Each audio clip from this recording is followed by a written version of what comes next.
आदित्य देवी। अध्यक्ष महोदय,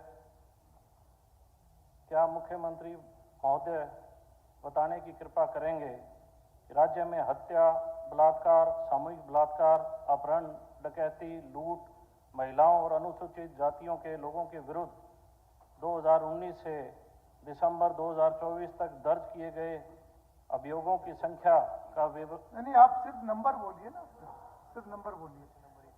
question number प्रश्न 6। संख्या। Question number 6। जी अध्यक्ष महोदय, आदित्य देवीलाल जी ने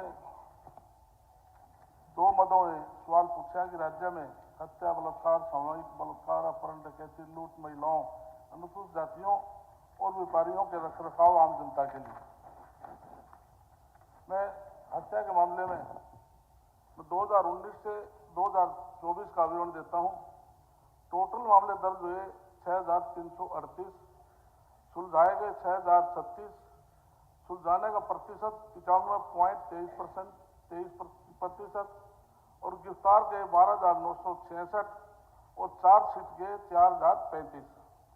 बलात्कार के मामले में 19 से 24 तक 10,262। ये तो पूरा आंकड़ा दिया हुआ है आपने, कोई आपके सप्लीमेंट्री हो तो आप आगे पूछिए। पूरा आंकड़ा दिया हुआ है, पूरी डिटेल में पढ़ने में बहुत समय लगेगा।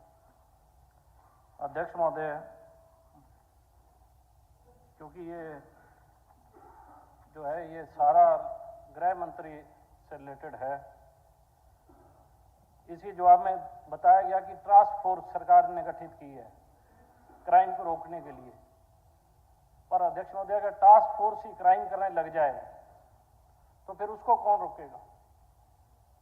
आदित्य जी, अगर टास्क फोर्स। आदित्य जी, आपने एक आंकड़ा आपने पूछा है, डिटेल आपने पूछी है, और उसमें अगर आपको लगता है कि और कोई जानकारी, आपको स्पष्टीकरण या कोई ऐसा चाहिए तो वो पूछिए। ये तबसरा नहीं, प्रश्नकाल है ना। अध्यक्ष महोदय, क्या तो बताइए। कई ऐसे मामले हैं जिनमें सरकार की जो कानून व्यवस्था जो प्रदेश की है वो बहुत दयनीय हालत है, और उसी के संबंध में मैंने ये सवाल पूछा था कि जो हालात हरियाणा के कानून व्यवस्था पे लेके हैं, क्या उसमें सरकार संजीदगी रखती है? क्या उसमें कोई जवाबदेही फिक्स है? कोई भी चीज, क्योंकि लॉ एंड ऑर्डर मेंटेन करना सरकार का काम है, अगर हरियाणा के अंदर लॉ एंड ऑर्डर मेंटेन नहीं होगा तो उसका जिम्मेवार ठीक है। कौन होगा? आपने जो डिटेल मांगी वो मंत्री जी ने दे दी, सारा का सारा उसके अंदर है, और इसके बाद कोई स्पेसिफिक है तो आप पूछिए, नहीं तो उसके अलावा तब मेरी कॉन्स्टिट्यूंसी का ही मामला है जी। टास्क फोर्स ने एक हेल्ड अप किया चोर को और उससे रिकवरी कर ली, और रिकवरी करने के बाद इन्होंने नहीं सर, आदित्य जी, ऐसे एक एक केस ऐसे नहीं चर्चा। सर, मैं टास्क फोर्स की बात कर रहा हूं। आपने पूरे प्रदेश का विषय उठाया। नहीं, ऐसे नहीं। अध्यक्ष महोदय, टास्क फोर्स बहुत अहमियत रखती है।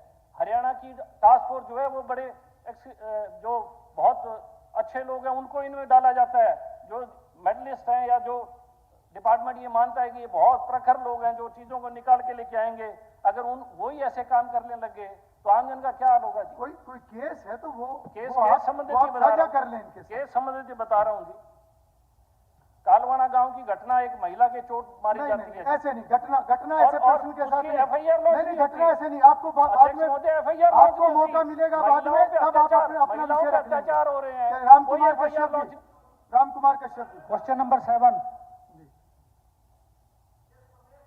जी, स्वास्थ्य मंत्री हो गया। आपको जवाब मिल गया। नहीं, तबसरा नहीं, प्रश्न काल में तबसरा नहीं। मैं बता देता हूं, इन्होंने जो क्वेश्चन उठाया है, मैं इसके नहीं, मैं अलग भी इनको उत्तर दे दूंगा, परंतु मैं बताना चाहता हूं जो ये बात कर रहे हैं, हरियाणा सरकार जीरो टॉलरेंस के ऊपर काम कर रही है।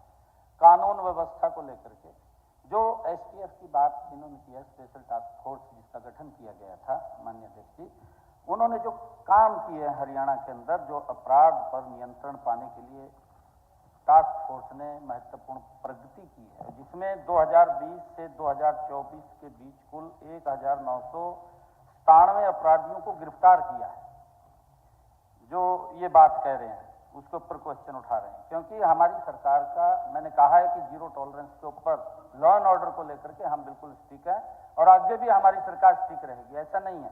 और इनमें से 542 मोस्ट वांटेड जिनके ऊपर इनाम था, माननीय अध्यक्ष जी, उनको गिरफ्तार किया है। ऐसे अपराधी थे 256 गैंगस्टर थे जो गिरोह के अंदर काम करते थे। हाँ, उसको पूरी डिटेल है इसके अंदर, उसके ऊपर काम किया। और अगर कोई विशेष माननीय विधायक जी का कोई विषय है, अलग से आकर के वो जानकारी ले सकता है, उसके ऊपर हमारी सरकार कार्रवाई करेगी, कोई दिक्कत नहीं है।